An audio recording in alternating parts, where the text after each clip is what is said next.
Are you in orbit yet? Well, you're about to be. Hey, everybody. Welcome to episode number 467 of this here electronic engineering podcast called Amelia's Weekly Fish Fry. Brought to you by eejournal.com and written, produced, and hosted by yours truly, Amelia Dalton.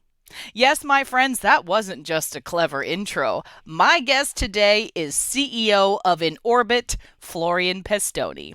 Florian and I are chatting about robots and AI within the workforce, the details of InOrbit's cloud-based robot management platform, and why Florian believes that the next step in digital transformation will be software-defined X.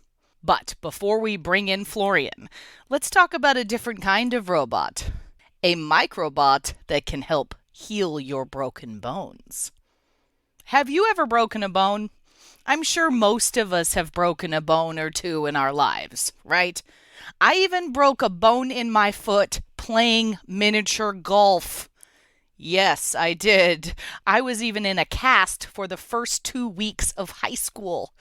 But I did get 3 free rounds of golf, so... Now, that break wasn't that bad. But if you have a more complex break, those kinds of fractures can be tricky to treat. And sometimes the treatment can include replacing that broken bone with another bone harvested from elsewhere in your body. But maybe we don't have to do that anymore. Let me introduce you to microbots. So a group of researchers from Japan's Okayama University and Linköping University in Sweden have come up with a unique idea. The idea that tiny microbots could be injected into more complex bone fractures. And then those microbots would expand and fill the bone deficits with the help of an application of an electrical current. And then they would harden into bone. Okay, so first the material. These broken bone fixing microbots are actually made of a thin strip of an algae-derived hydrogel. Now, one side of this hydrogel is covered with an electroactive polymer called PPY. But the other side contains biomolecules known as cell-derived plasma membrane nanofragments. The cool part comes in when an electrical current is applied to this special hydrogel. The PPY actually responds by increasing in volume. But since it's only on one side of the hydrogel, it causes the strip to bend to one side. Now, it is also possible to change this strip into different shapes simply by cutting different patterns into the material. But don't forget about those biomolecules on the other side. Those cells are actually derived from cells involved in bone development. So they will naturally harden and mineralize just like bone when they are placed inside the body. Now, in lab experiments so far, scientists from these 2 universities have successfully caused these hydrogel strips to wrap themselves around chicken bones in a cell culture medium, which is chemically similar to the human body. And guess what? Those strips actually developed into artificial bone, which fused with the chicken bone. Yeah.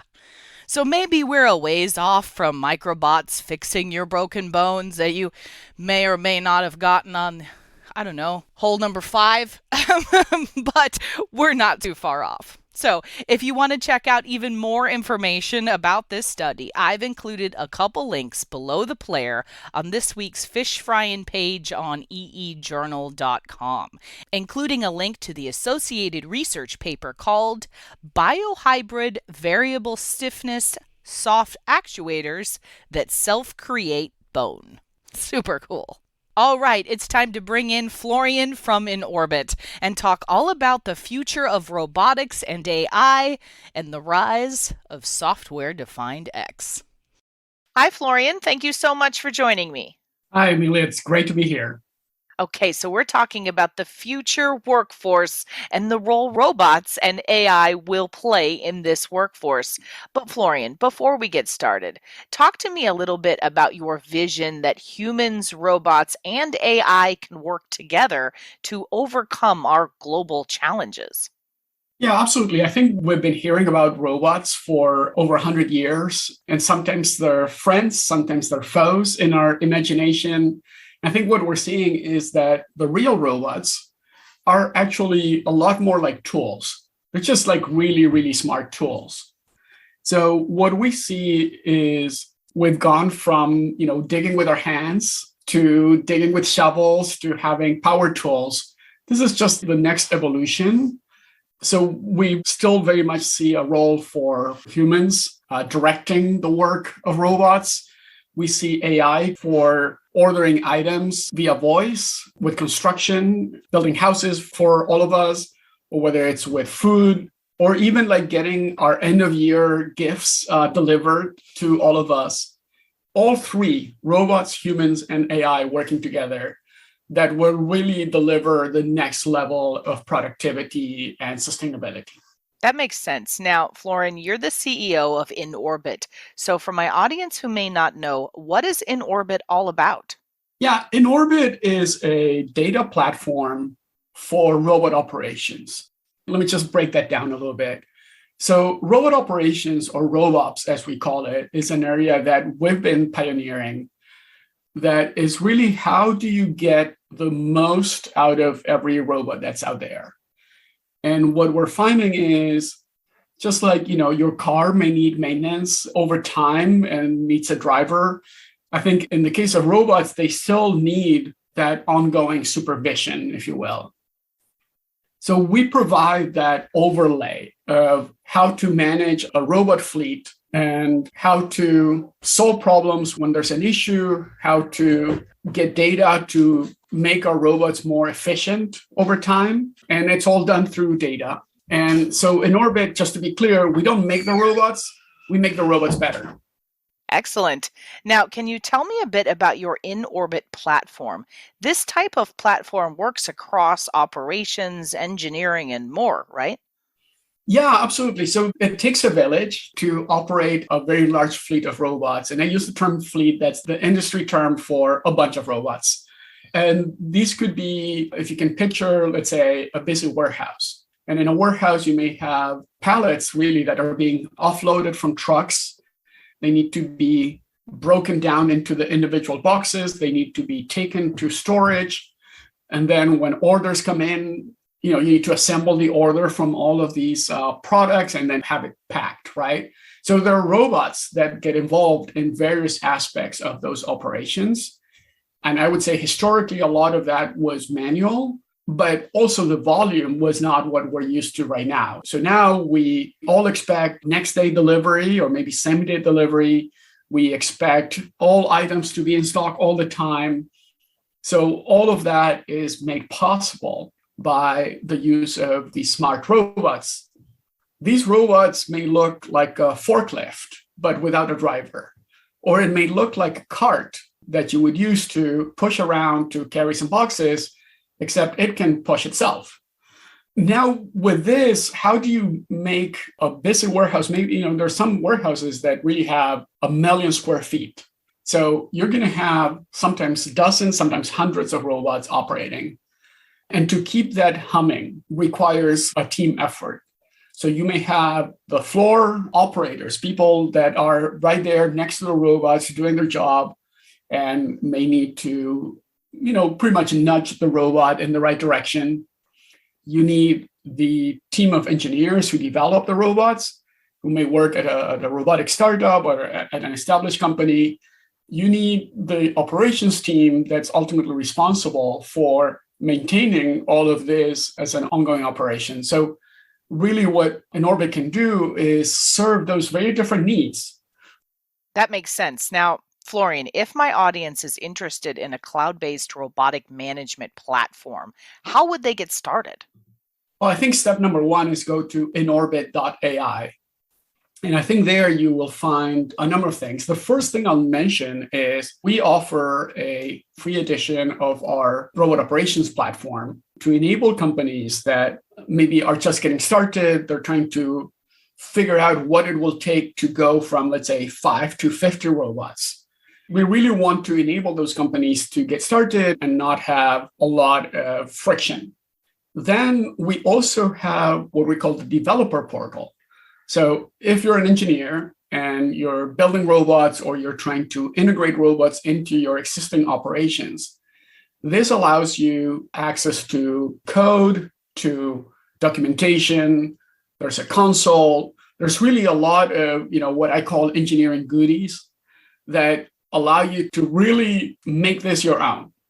Because I think while we're a platform, we recognize that every situation is a little different. You're going to want to adjust how it works for you. And that's where all of these developer tools are available to you. And then I think what we find, Amelia, is this typical journey for the adoption of robotics. A lot of times you will start with a very simple use case. Maybe you have one robot that's moving around and you still don't know exactly how to take full advantage of it, but you're trying it out. And then the next step would be to have several of the same robot in the same location. So that makes sense, right? If one helped you, 5 will help you more. But then to get to the next level, you start to figure out, okay, what else can this robot do? Or do I need a different type of robot, possibly from a different vendor, to help me drive better efficiency in my operations? So, for example, you may have one robot that's doing inventory, another robot that's cleaning the floor, and yet another robot that's actually moving packages around the building. Then you go to an even more interesting place, which is you deploy this at multiple locations. So the large parcel companies, they have thousands of warehouses around the world. So to fully take advantage of this new technology, now you need to figure out, how do I deploy robots around the world? And once they're deployed, how do I keep track of them and automate their operations? So really, what we see is a lot of companies going through this, maturity journey. And I think it's really exciting as we see companies make that jump.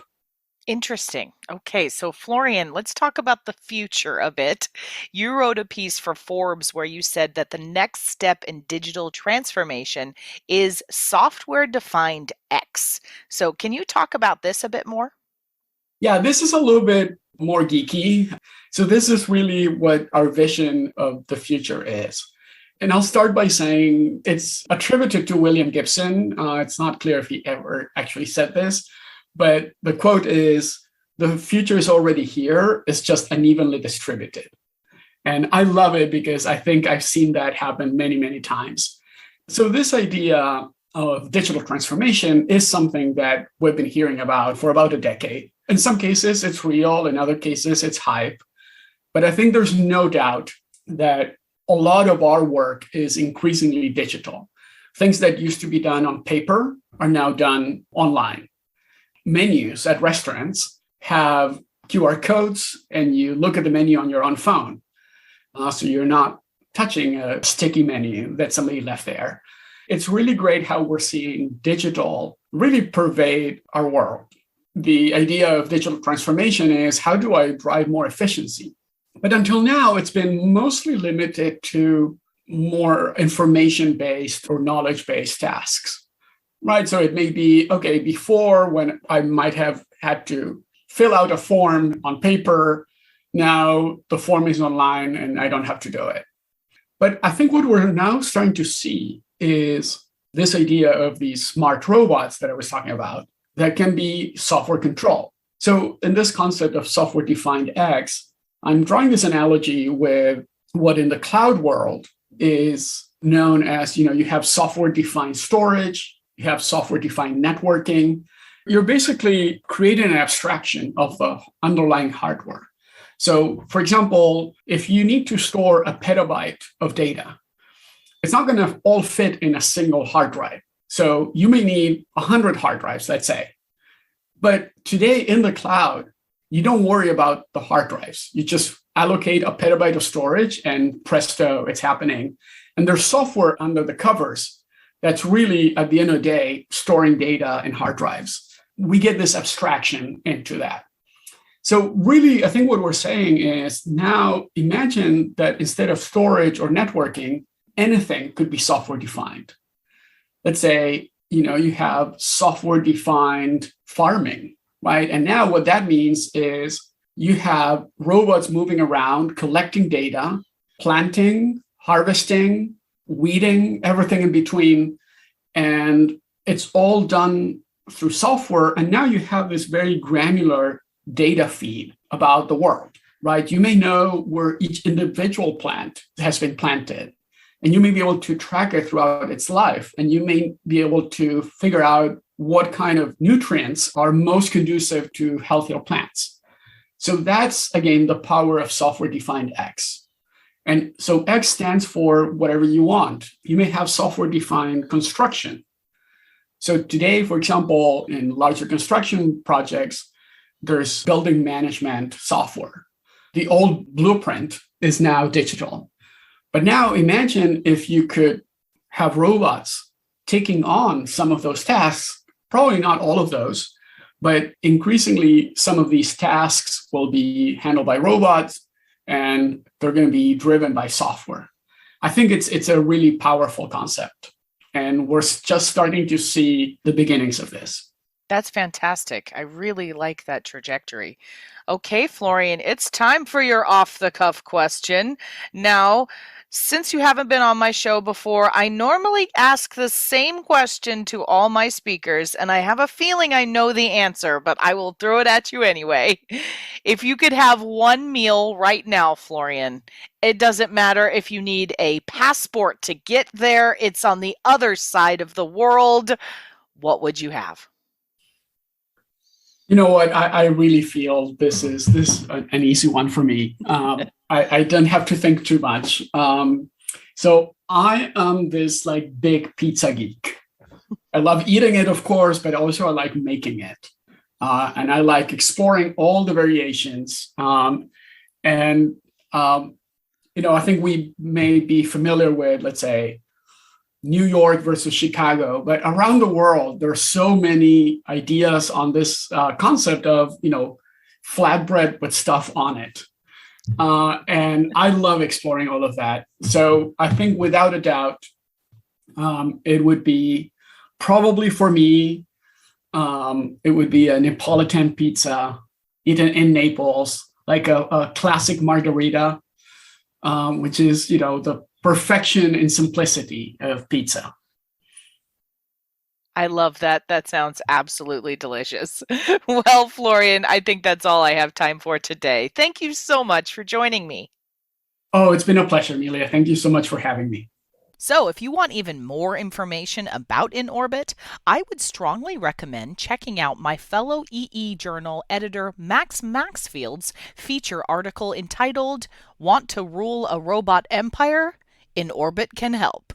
And you can check out Max's article by clicking the link below the player on this week's Fish Fryin' page on eejournal.com, or you can also check out the feature article section of eejournal.com as well. Hey, have you checked out EE Journal on social media yet? Well, you should. You can find us at facebook.com/EE Journal. If you're into Twitter, you can monitor our tweets at EE Journal TFM. And hey, don't forget, if you want to follow my personal Twitter account, check out Amelia D 1978. And hey, if LinkedIn is more your thing, sure, I dig it. You can follow us or me on LinkedIn as well. And we have a YouTube channel, youtube.com/EE Journal. Folks, it is chock full of all kinds of techie videos, including our very popular Chalk Talk webcast series hosted by me. And you can subscribe to our EE Journal YouTube channel as well. Also, by clicking the links below the player on this week's Fish Fryin' page, you can subscribe to this here podcast through Spotify, Podbean, or Apple Podcasts. And remember, if you'd like to further support this podcast, please leave me a review on that podcasting platform of your choice. It really does help. Also, if you'd like any further information about the stories covered in today's show, just head on over to eejournal.com and look for this week's Fish Frying page. Thank you everyone for tuning in. If you know of any cool new technology or heck you just want to chat, shoot me a line at Amelia, that's Amelia, at eejournal.com, or post a comment on our forums on eejournal. For the week of February 4th, 2022, I'm Amelia Dalton, and you've been fried.